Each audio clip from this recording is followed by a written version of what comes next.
რატომ გაქვს დეპრესია? შეხედე რა ლამაზია ცხოვრება. რატომ შფოთავ კაცო დამშვიდდი? რამე ხდება? არაფერი არ ხდება. რატო ტირი ხარ? ნუ ტირი ხარ, არი ტირო. რატო? რატომ ხდება ეს ყველაფერი შენ ცხოვრებაში? გიფიქრია? იმიტომ და ამიტომ. აი რატო იქცევი ესე? რატო იქცევი? ალბათ ესეთი კითხვები ბევრი თქვენგანს მოგისმენიათ, ან დაგისვამთ. ესეც ნაწილია ამ ყველაფრის, ხო? მინდა გითხრათ, რომ გეშტალტ ფსიქოთერაპიაში კითხვა რატომ ითვლება არასახარბიელო კითხვად კონტაქტის დროს. რა ხდება ეხლა, რის გამოა ასე? და თუ დააკვირდებით, მეც როდესაც რაიმის ახსნას ვცდილობ ხოლმე და ჩემსავე თავს რაიმე რიტორიკულ კითხვას უსვამ, რომ აი როგორ ხდება ეს, ესე ვამბობ ხოლმე, რისთვის ხდება ეს, რა არის, რაც ხდება და ესეც ეს. და ასეთ კითხვებს რო ვსვავ ხოლმე, ვისაც შეგიმჩნევიათ, შეიძლება შეგიმჩნევიათ, რომ არ ვსვამ, თითქმის არ ვსვავ კითხვას რატომ. ეხლა რა ხდება? რის გამო ვარ ესე მიჩვეული და მინდა გითხრათ, რომ ჩემი უმცროსი შვილი, რომელიც 8 წლის არის, ხანდახან მეცინება, რაღაც რო აინტერესებს, მეკითხავ, ეს რის გამოა? რა ხდება, რომ ეს ესეა? როგორ ხდება ესა? და ესეთ კითხვას მისვავს. ანუ ისწავლა, როგორც ჩანს, მე არ ვიყენებ კითხვას რატომ და მანაც ისწავლა და ვინაიდან ჩემგან სწავლობს ბევრ რამეს, ესეთ კითხვებს სვავს. და მაინც რატომ არ გამოიყენება გეშტალტ თერაპიაში კითხვა რატომ? სამი რაღაცა არის, რაც მინდა გამოვყო. პირველი, ეს არის კითხვა, რომელსაც აუცილებლად მოსდევს პასუხი, იმიტომ რომ და გრძელდება. ამიტომ. ანუ ახსნა განმარტებებს იწვევს. ახსნა განმარტებები, რატომ არის რაღაცა ასე ან ისე, შესაძლოა გამოგვადგეს რაიმე მეცნიერული კვლევის ჩატარების დროს, ან რაიმე გამოძიების პროცესში, ან რაიმე მათემატიკური ამოცანის ამოხსნის დროს, როდესაც მიზეზშედეგობრიობა არის პირდაპირ ესეთი, რომ 1+1 უდრის 2-ს, რატომ უდრის 2-ს? აი 1 ვაშლი, აი 2 ვაშლი, აი მეორე ვაშლი, ავიღე ერთად დავაწყე, დავთვალე 1 და 2, რატომ არის ასე? ხედავ, ხო, თვალსაჩინოება მაქვს, რომ ასეა. მაინც არ უპასუხა ნახეთ კითხვას რატომ. ხო და როდესაც საქმე ადამიანს ეხება, რომელიც არის საკმაოდ რთული აგებულების არსება და ჯერჯერობით სამყაროში არ გვიპოვია ჩვენზე უფრო რთული აგებულების არსება, ხო, ყველაზე დახვეწილია ევოლუციურად ყველაზე მაღალ საფეხურზე მდგომი არსება არის და ასეთ რთულ აგებულების არსებაზე დასვა კითხვა რატომ? ხო, ეს მე შეიძლება ლექსიკონის და უფრო დიდი ენციკლოპედიის ხელა პასუხი იყოს ერთ მარტივ ფენომენზე. აი, რატომ ვამბობ გამარჯვებას, როცა ადამიანს ვხედავ და ამაზე წავა ლექცია და აი 3-4 საათი კი არა, საერთოდ უმომინდება მთელი ცხოვრება შემიძლია მაგას მიუძღვნა მაგ ფენომენს და უამრავი რამ ვიპოვო იქ, ჩავწვდე, აღწერო რატომ, რისთვის, როგორ, რანაირად, რატომ და ასე შემდეგ და რა არის ამ ყველაფრის შედეგი? ფსიქოთერაპიული არაფერი. იმიტომ რომ ვერაფერი გავარკვიე.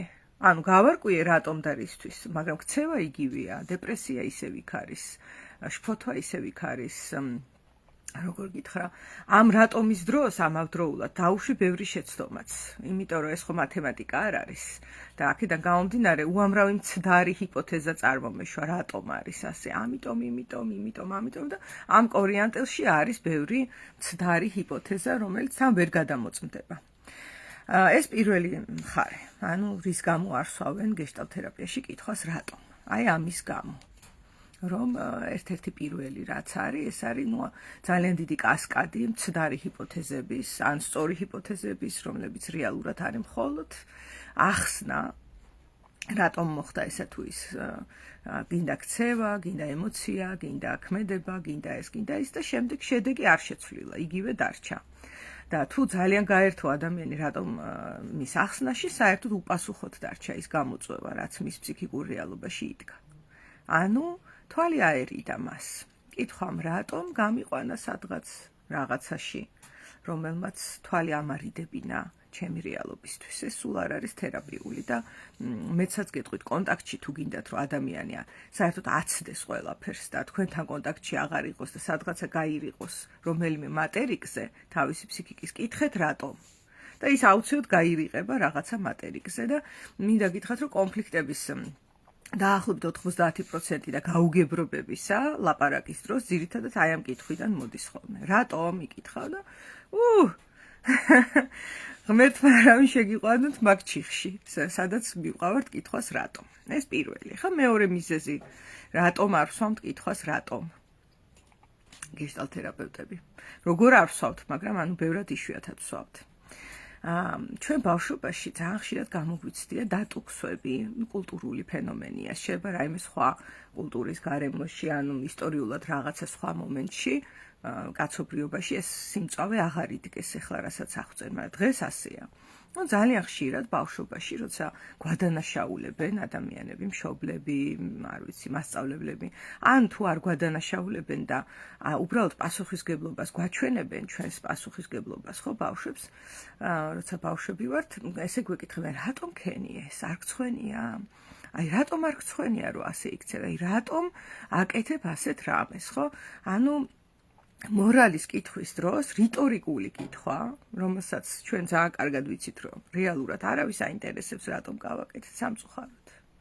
აი, ეხლა მახსენდება მწვანე სკოლის კედელზე, რომ წააწერა ადამიანმა, რომ ამ სიცოცხლის დედაცო, ხო, ახალგაზრდა ბავშვმა და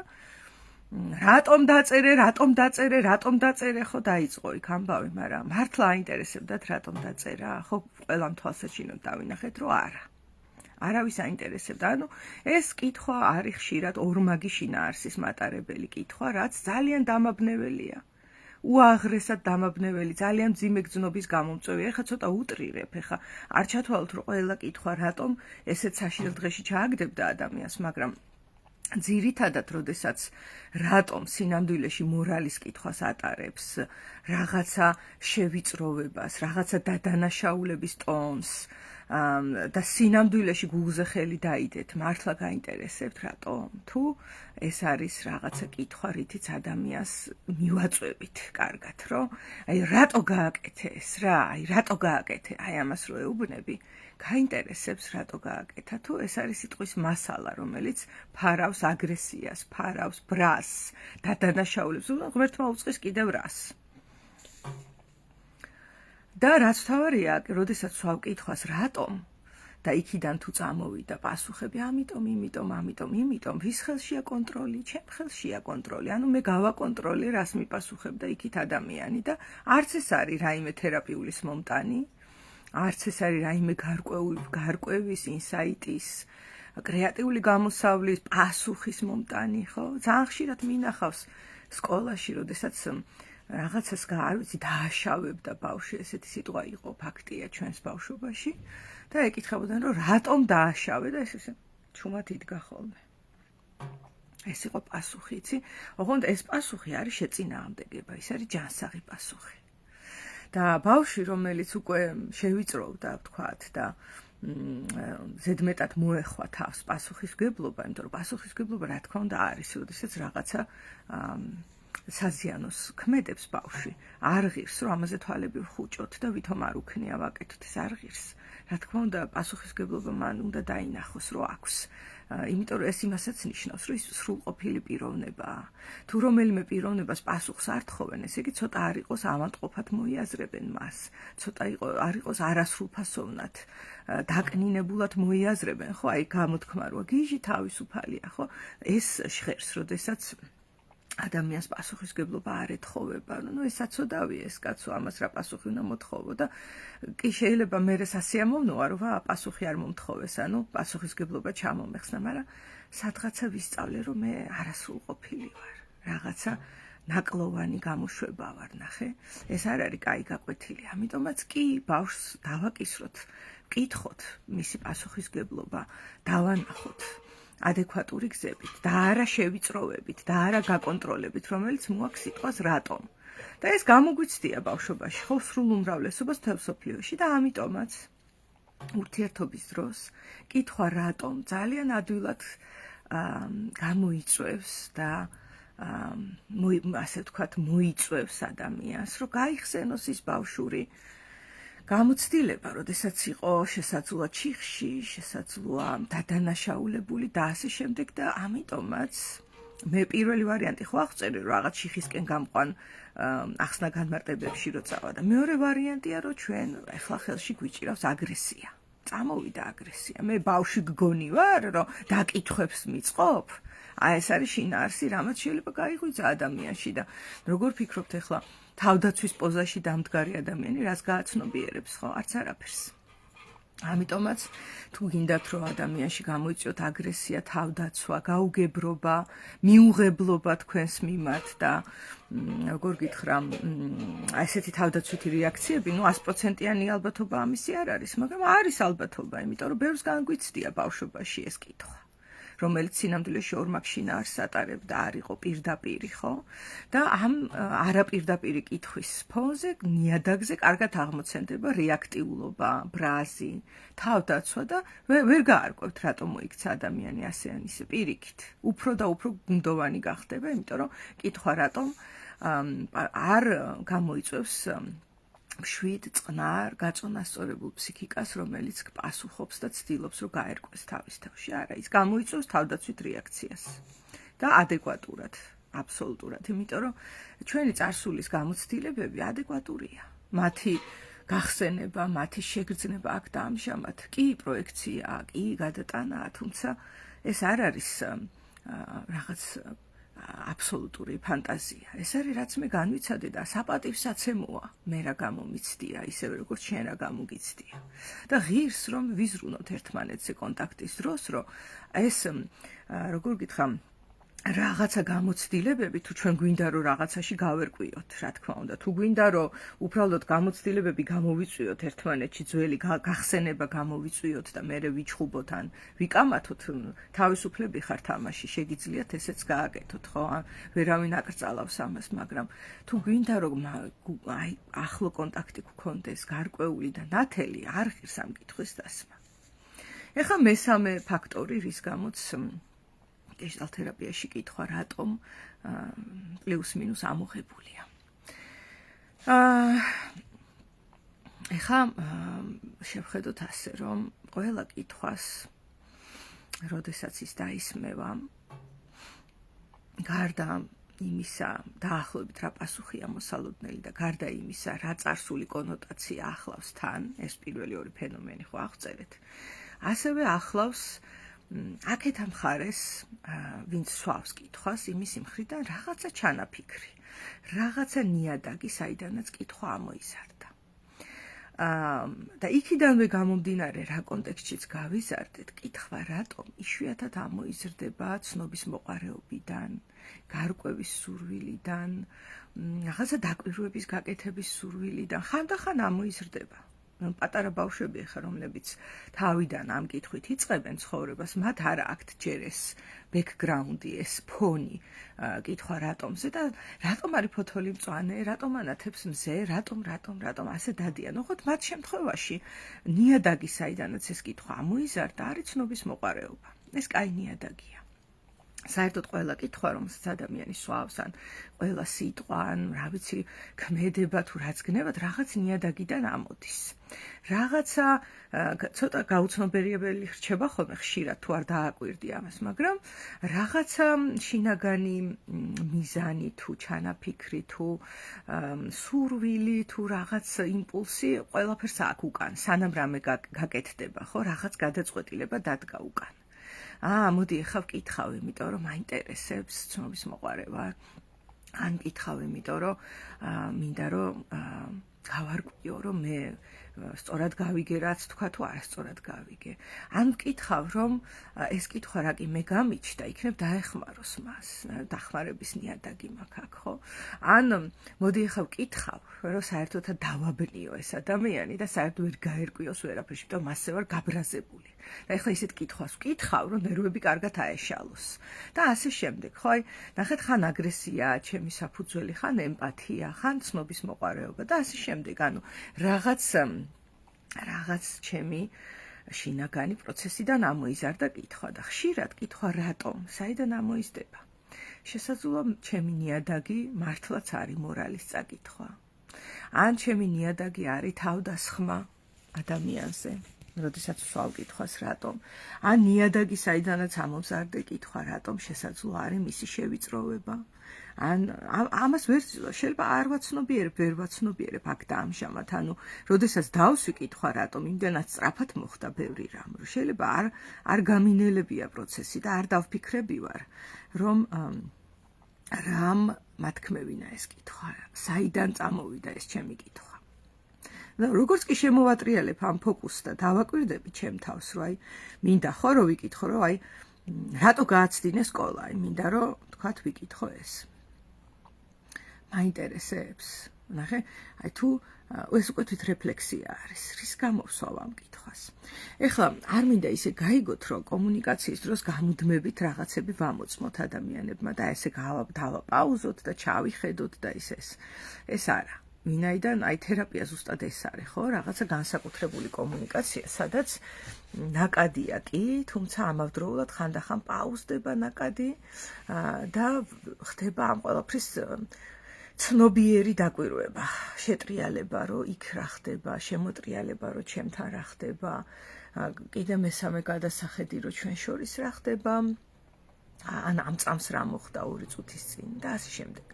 ეს არის თერაპიული. მაგრამ ეხლა გამუდმებით ამ პროცესში ყოფნა ძალიან ძიმეა. ხანდახან ჩვენ ადამიანები ვართ და არა უშავს, რომ იმპულსური კონტაქტები გქონდეს.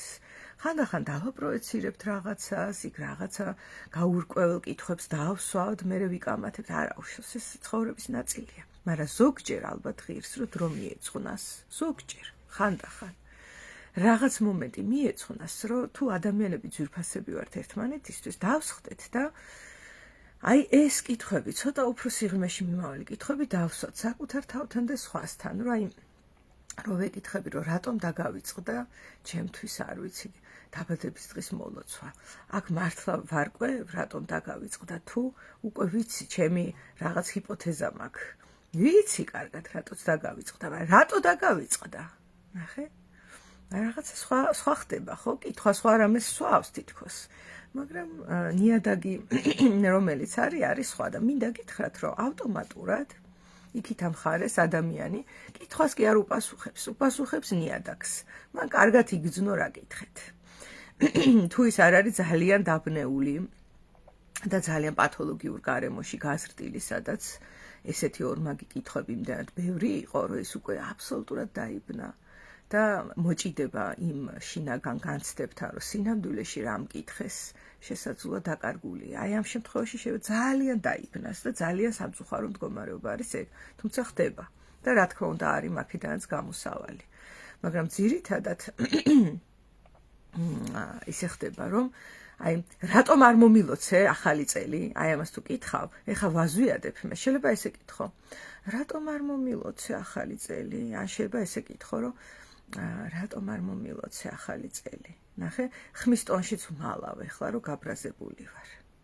მაგრამ იმ ადამიანს ეხა ეს რო ვკითხე, ძალიან კარგად იგრძნო მან, რომ მე ძალიან გაბრაზებული, დაფრუსტრირებული და გინდნებათ ნაწყენი ვარ. წყენ არის შენახული ბრაზი, ხო, რომელიც არ გამოვუხატე მას. იცის კარგად, რომ ამ კითხვას რო ადამიანი მისვავს, აქ არ იგულისხმება, რომ გაარკვიოს რატომ. ეს არ იგულისხმება. ესე იგი შეკვეთა მოცემულია ან თავის მართლებაზე, ან კამათზე, რომ სადაც მე ვეტყვი, რომ იმიტომ არ მოგილოცე, რომ არ მაინტერესებს შენთვის მოლოცვა და ვინც გილოცავს იმათ მიხედე და ვიჩხუბებთ, ეს არის შეკვეთა. ან შეიძლება შეკვეთა არის, რომ აუ მაპატიე, იცი რა დღეში ვიყავი, რა საშინელ დღეში, ეს ყველაფერი ტყუილია ძირითადად. ხანდახან მართალია. რა ძირითადად ტყუილია, უბრალოდ შეიძლება დაავიწყდა ადამიანს. ხდება ეგეთი რამ და თავის მართლებაში გავა და აქ ანუ თანასწორობა არ არის. ანუ კითხვა რატომმა დაარღვია თანასწორობა, იმიტომ რომ გაუცნობიერებლად ნიადაგი საიდანაც ამოიზარდა არის ბრაზი. ან თავდასხმა, ან მორალის წაკითხვა, რომელიც მეორე მხარეს ადამიანმა გადასარევად დაინახა და აღიქვა სიტყვის მიღმა. ამიტომაც აი ესეთი როგორ ვკითხა დატვირთული რაღაცა შრეების მქონე კითხვა, რომელსაც სიმარტივიდან სირთულეში გავყავართ, არ არის თერაპიული და არ არის კომუნიკაციაში მართებული, რომ გამოვიყენოთ, არ ღირს. თუ ჩვენ მართლა გვაინტერესებს რამის გარკვევა და ცნობის მოყარეობა ალბათ ერთ-ერთი ყველაზე ღრმა ადამიანური სურვილია და მჯერა რომ ხშირად გვაინტერესებს ეს. და თუ არ გვაინტერესებს და ვართ გაბრაზებულები და თქვათ მე ვიღაცამ რაღაც ჩემი კრიტერიუმით გადმომიკვეთა საზღვარი, არ ღირს რომ კითხვა რატომით დავესხა თავს. ღირს რომ პირდაპირ თქვა სათქმელი. რა საჭიროა ეს გვერდზე წასვლა წამოსვლა, იმიტომ რომ როცა პირდაპირ ვეუბნები, რომ მე შენზე გაბრაზებული ვარ, რომ შენ მე ახალი წელი არ მომილოცე და ვფიქრობ, რომ შენ ხარ ნაძირალა და არასოდეს არ მოგილოცა, ან რა ვიცი, რაც გნებავთ. პირდაპირ ის რაც არის. მე ესე და ესე, შენზე ასე და ისე. არ არის საჭირო ეს რატომ, რისთვის, მორალი, იმიტომ რომ ეს ართულებს იქით მხარეს გაგებას და მე ხშირად არის ხოლმე ვერ გაიგო. ვერაფერი ვერ გაიგო, იმიტომ რომ ჩვენი კომუნიკაციის მეთოდები დასახვეწია. ეს ზოგადად საკაცობრიო თემა არის და ალბათ ღირს რომ დავხვეწოთ, რა ვიცი აბა. ხო და წინასწარ გილოცავთ ახალ წელს, რომ მე არ მკითხოთ, რატო არ მოგილოცავ. თავს დავისხებ, იმიტომ საშიში კითხვა.